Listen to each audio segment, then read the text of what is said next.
ओम शांति। 9 सितंबर 2023 के ईश्वरीय महावाक्य हैं। आज के साकार मुरली के सार में बेहद के बाप ने हम बच्चों से कहा, मीठे बच्चे, ज्ञान को अग्नि नहीं कहा जाता, योग अग्नि है। योग में रहने से ही तुम्हारे पाप भस्म होंगे, तुम स्वच्छ गोरा बन जाएंगे। कोई रंग रूप के गोरे होने की बात यहाँ नहीं है।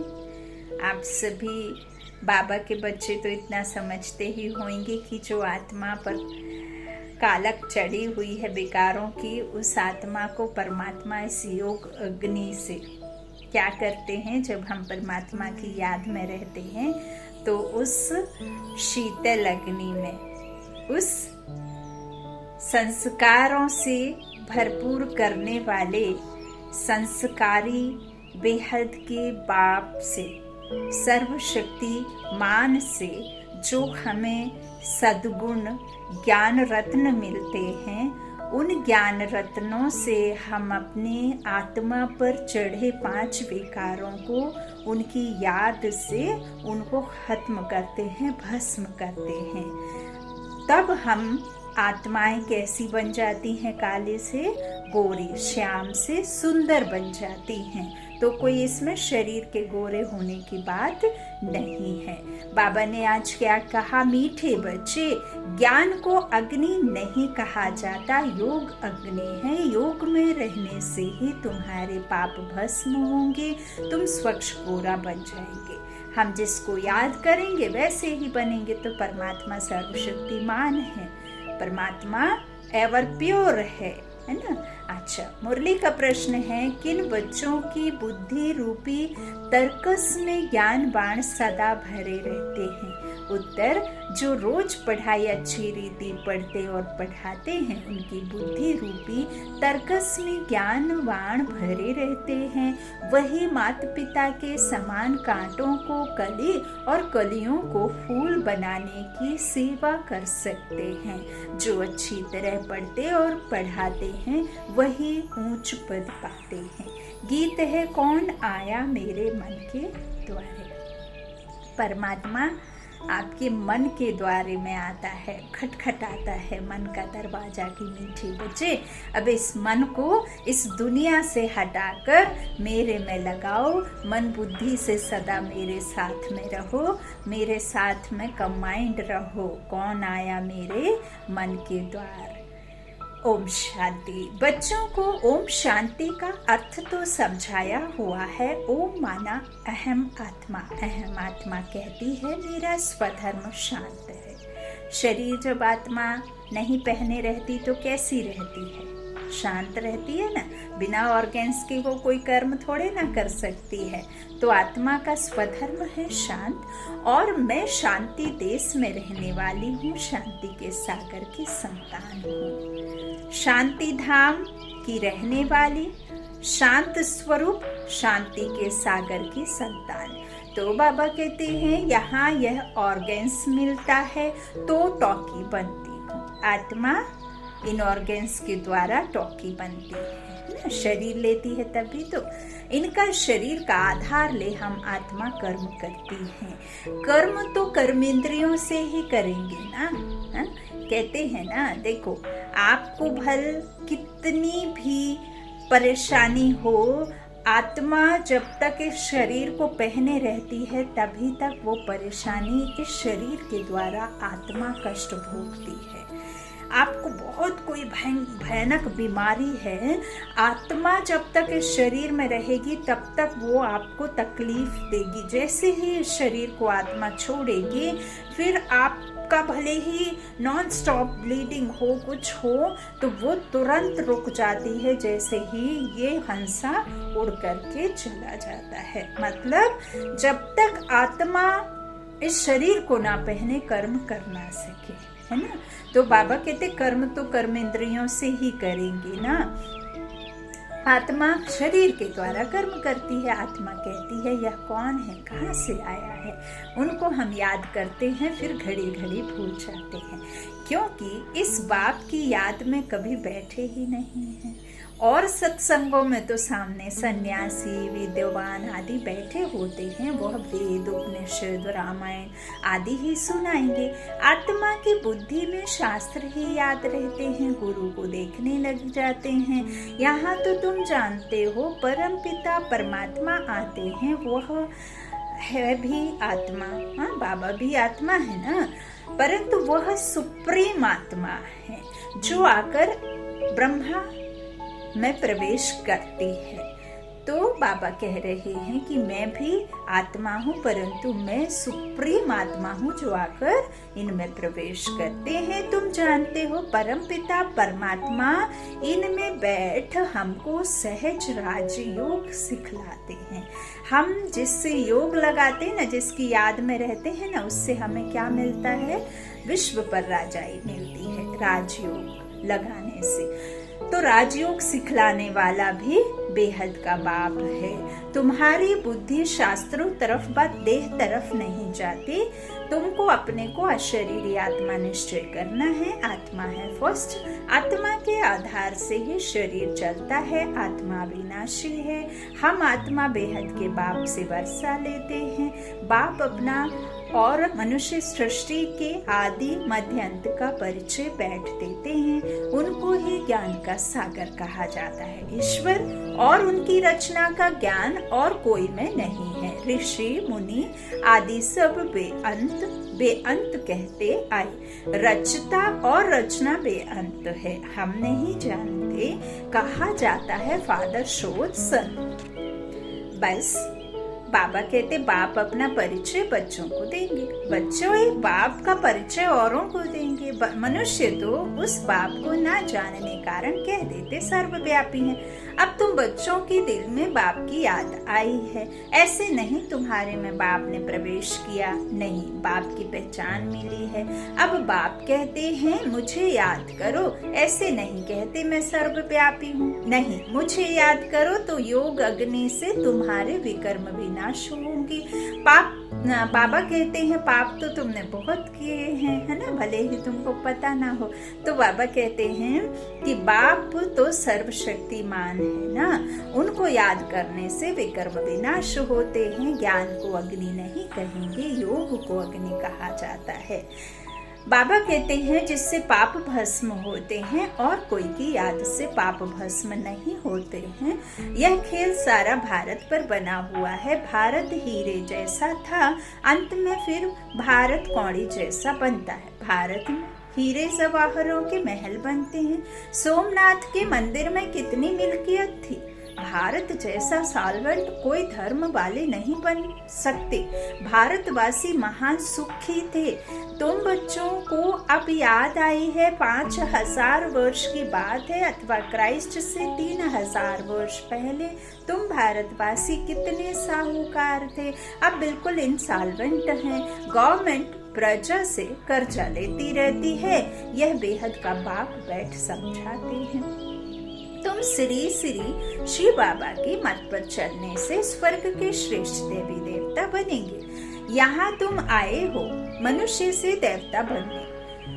बाबा कहते हैं एको अंकार सत्य नाम करता पुरुष, यह महिमा सारी उस एक की ही है। उनको कभी काल नहीं खाता, वही मनुष्य से देवता बनाते हैं। मूत पतीले कपड़े धोते हैं। जैसे एक माँ अपने बच्चों के गंदे कपड़े धोती है, ऐसे ही वो बेहद का बाप हम आत्माओं को, इतनी जो बिल्कुल एकदम अजामल जैसी आत्माएं गंदी हो गई हैं, उनको धो करके साफ स्वच्छ करते हैं। तो तुम आत्माओं को योग और ज्ञान से सफेद गोरा बनाते हैं, संस्कार देते हैं ना। तो तुमको लक्ष्य मिलता है कि शिव बाबा को याद करें, इससे तुम बहुत गोरे बन जाते हो।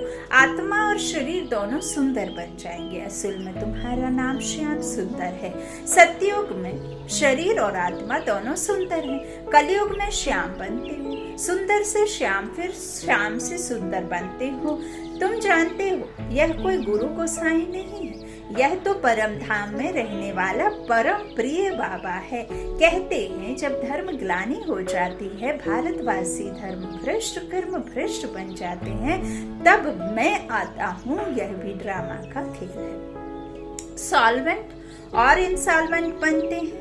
बाप को कहा जाता है नॉलेजफुल ज्ञान का सागर। जब भक्ति पूरी हो तब तो ज्ञान सागर आए। ज्ञान अंजन सतगुरु दिया, अज्ञान अंधेर विनाश। इस समय सब कुंभकर्ण वाली अज्ञान नींद में सोए हुए हैं। कहते हैं ओ गॉड फादर, परंतु फादर को जानते ही नहीं।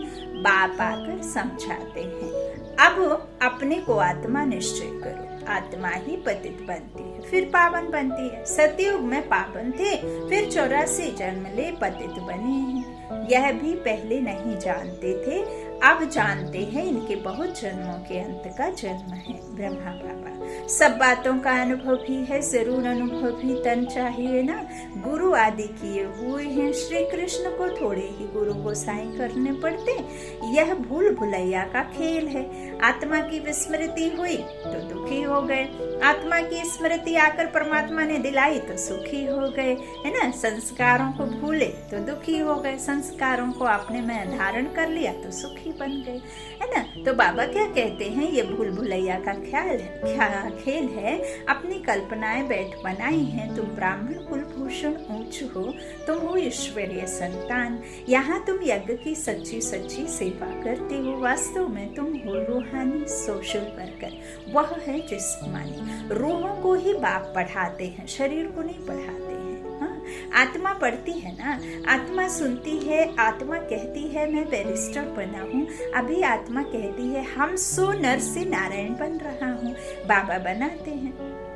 वह बेहद का बाबा, सबका बाबा है। वह हमको राजयोग सिखलाते हैं। वह है निराकार। ब्रह्मा विष्णु शंकर को भगवान नहीं कहेंगे, वह तो देवताएं हैं। ब्रह्मा देवताए नमः कहा जाता है ना। वह बाबा कहते हैं कि यह साकार जब सूक्ष्म वतनवासी अव्यक्त बनते हैं। कौन? ब्रह्मा बाबा। यह साकार जब सूक्ष्म वतनवासी अव्यक्त बनते हैं तब फिर इन्हें देवता कहेंगे, है ना। बहुत सारे प्रश्नों के उत्तर बाबा मुरली में देते हैं। तो यह सब समझने और समझाने की बातें हैं। दिन प्रतिदिन गुहा ते गुहा सुनाते हैं तो वह भी सुनना चाहिए। अगर कहते हैं फुर्सत नहीं, सुनेंगे नहीं तो नए नए ज्ञान बाण बुद्धि रूपी तरकस में कैसे भरेंगे, है ना। बाबा तो मुरली में हर रोज कोई ना कोई नया पॉइंट जरूर डालते हैं। कई बाबा के बच्चे फॉलोअर्स समझते कि बाबा तो रोज वही बातें कहते हैं, विनाश और ये और वो, और मुझे याद करो, विकारों से दूर रहो, विकारों का दान दे दो। तो बाबा कहते हैं यह तो उन सब बच्चों के लिए हैं जो 1 रोज 2 रोज 7 रोज का बच्चा है। मैं अलग से बैठ तो पढ़ाऊंगा नहीं। तो नए बच्चों के लिए तो मुझे वो पॉइंट डालनी ही पड़ती हैं, सुनानी ही पड़ती हैं, पढ़ानी ही पड़ेंगी। क्योंकि फिर मैं अगर नहीं पढ़ाऊंगा तो उन बच्चों को पता कैसे चलेगा, है ना। और देखो एक यही बेहद का टीचर है जो एक बात को बार बार बताते हैं। नॉर्मल से तो आप लौकिक में यदि कोई कॉलेज स्कूल में जाते हो, आप 1 से 4 बार कोई क्वेश्चन पूछ लेते हो टीचर से तो पनिशमेंट मिलती है। यहाँ चूंकि बेहद का बाप जानता है कि मेरे बच्चे अभी उस बात को धारण नहीं कर पाए हैं, इसीलिए बाबा तब तक आपको पढ़ाएंगे जब तक आपकी वो स्थिति नहीं आ जाएगी जो स्थिति में आपको परमात्मा देखना चाहते हैं। बाबा कहते हैं दिन प्रतिदिन गुहा ते गुहा सुनाते हैं, वह भी सुनना चाहिए। अगर कहते हैं फुर्सत नहीं, सुनेंगे नहीं तो नए नए ज्ञान बाण बुद्धि रूपी तरकस में कैसे भरेंगे। जो अच्छी रीति पढ़कर पढ़ाते हैं वही उच्च पद पाएंगे। बाबा मम्मा भी पढ़कर और पढ़ाते हैं ना, तो जो कांटों को कलियां और फूल बनाते रहेंगे वही उच्च पद पाएंगे। यह तो बहुत सहज है। हाँ, इसमें डरना भी नहीं है। बहुत लोग कहते हैं यह तो बड़ा मुश्किल है, असंभव है। अरे तब यह लक्ष्मी नारायण कैसे बने, कोई को पता नहीं है। बाप कहते हैं मैंने इसमें प्रवेश किया है, इसने पूरे 84 जन्म लिए हैं, यह नहीं जानता है। मैं बताता हूँ। तुम श्री कृष्णपुरी के मालिक थे, अभी वह पास्ट हो गया तो जैसे स्वप्न हो गया, है ना। बाबा ने बताया ना स्वप्न कौन है। तो जिसने जो एक्ट की वह पास्ट हो गई। तुम ब्राह्मण मूल वतन सूक्ष्म वतन को, ब्रह्मा विष्णु शंकर की बायोग्राफी को जानते हो, श्री बाबा लक्ष्मी नारायण आदि सबकी बायोग्राफी को जानते हो। तुम्हारी बुद्धि में सारी नॉलेज है। ब्राह्मण वर्ण है सबसे ऊंचा, चोटी ब्राह्मणों की निशानी है। तो ब्राह्मणों से ऊपर है शिव बाबा। हाँ, ब्राह्मण, देवता, क्षत्रिय, वैश्य, शूद्र, तुम यह चक्र लगाते हो। हम सो हम का यह भी राज बाबा ने बताया, तो यह तुम्हारे से ही लगता है। हम सो शूद्र थे, फिर हम सो ब्राह्मण बने हैं, फिर हम सो देवता बनेंगे, वरिष्ठ के बाद देवता बनते। तो कितनी सहज बात है। आत्मा कोई आसमान में उड़ने वाली है, लेकिन शरीर के साथ नहीं उड़ती है ना। वो तो सब फिर फेयरी वगैरह जो दिखाई है ना, वो बाबा कहते हैं कि सब दंत कथाएं हैं। तुम आत्माएं फरिश्ता बनकर उड़ती हो, है ना। अच्छा, तो बाबा कहते कितना सहज नॉलेज है। बाकी हम आत्मा सो परमात्मा कहना, बाप को सर्वव्यापी कहना, यह तो बाप की ग्लानि है। अब बाप आए हैं, बाप समझाते हैं, यह रावण तुम्हारा सबसे जास्ती पुराना शत्रु है, जिसने तुमको ऐसा पतित कौड़ी जैसा बनाया है। माया जीते जगत जीत कहा जाता है। माया बड़े तूफान लाती है, बहुत हैरान करती है। इसमें डरना नहीं है। ऐसे नहीं, बाबा कृपा करो, आप ही कृपा करो। बाबा क्या कृपा करेंगे? हाँ, बाप कहेंगे तुम पढ़कर अपने आप पर आप ही कृपा करो। ऐसे नहीं हमारी कृपा से आप चिरंजीवी बन जाएंगे। बड़ी आयु वाले तो देवताएं ही होते हैं। तुम यहाँ स्कूल में बैठे हो, तुम कहेंगे हम ईश्वरीय कॉलेज में जाते हैं, स्वर्ग का रचयिता जरूर देवी देवता ही बनाएंगे। भगवान वाच तुमको अपना और सारी सृष्टि के आदि मध्य अंत का राज समझाता हूँ। यह दुनिया का जो चक्र है उनको समझना है। इस स्वदर्शन चक्र को चलाने से तुम चक्रवर्ती राजा रानी बनेंगे। पवित्र तो जरूर बनना है, बाप से प्रतिज्ञा करनी है, नहीं तो काल के मुंह में चले जाएंगे। फिर इतना उच्च पद पा नहीं सकेंगे। कामचिता से काले बन पड़ेंगे, ज्ञान चिता पर बैठने से तुम गोरे बनते हो। बच्चों को गोरा बनाना यह बाप का ही काम है। इसके लिए जरूर संगम पर ही आना पड़े, यह है सबसे उत्तम युग, जबकि आत्मा और परमात्मा का मेला लगता है। निराकार बाप ने इस शरीर का लोन लिया है, क्योंकि उनको अपना शरीर तो है नहीं। यह ज्ञान चक्षु सिवाय उस एक ज्ञानेश्वर के और कोई खोल ना सके। पावन आत्माएं जो भी आती हैं वह फिर पतित बन पड़ती हैं। सतो रजो तमो में तो सबको आना ही है। इस समय सब पतित हैं और सब यहाँ ही हैं, वापस कोई भी गए नहीं हैं। ठीक वैसे ही जैसे जब कोई मूवी आदि चलती है तो घर से समय के पहले भल निकल सकते हैं कि ड्रामा शुरू होने से पहले सबको अपने अपने काम के लिए जगह पर आना पड़ता है।